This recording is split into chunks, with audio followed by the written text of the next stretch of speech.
This next question I call the question of redemption, flip side question. What is your biggest professional triumph? And again, it could be personal, professional, more than one.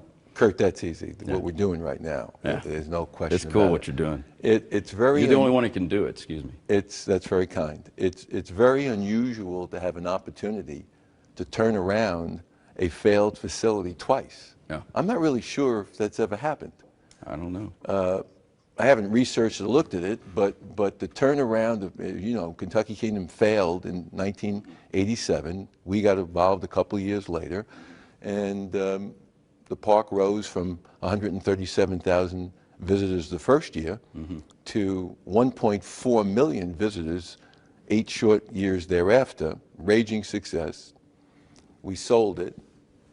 We didn't want to sell it. That's a story unto itself. I won't bore your listeners with that. We really didn't want to sell it, but a bank out of California came in and purchased our bank, Liberty Bank, and Malcolm Chancey, and your viewers may remember Malcolm. Oh yeah, they were very, very strong supporters of Kentucky-Kingdom. They were our bank, and they were bought out by Bank One, who decided they did not want to be in the theme park business. Just like that. Just like that. So they called the $25 million line of credit we had that, oops, I had personally guaranteed. So we had one of two choices. We could have raised more money and diluted our investors. I had a number of investors.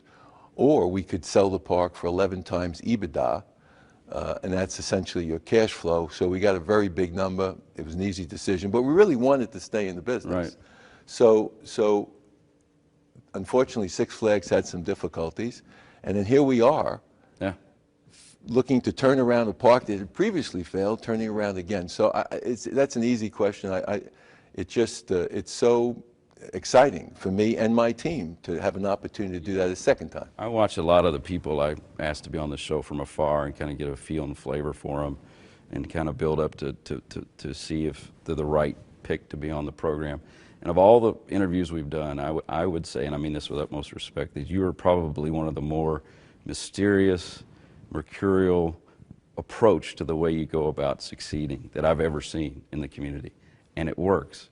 And the reason why I bring that up, this is my opinion, it's not the station's, there's some challenges that appeared from afar, nothing I know personally, when you were trying to get the Kentucky-Kingdom back under your fold to bring it back to life.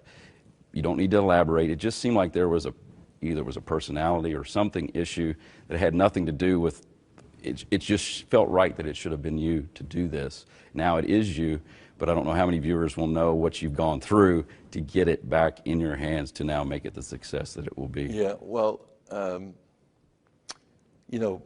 most importantly at this point, at this point in time, we always want to make love, not war. Exactly. So we can leave it at that. So at this point in time, I mean, we really appreciate the fact that the governor, the mayor, and all the other powerful political leaders, I think, are totally behind the project. Absolutely. And Jim King and Kelly Downard from the council in particular. So we have a good, we have a good support system working hard to bring this important asset back to the community.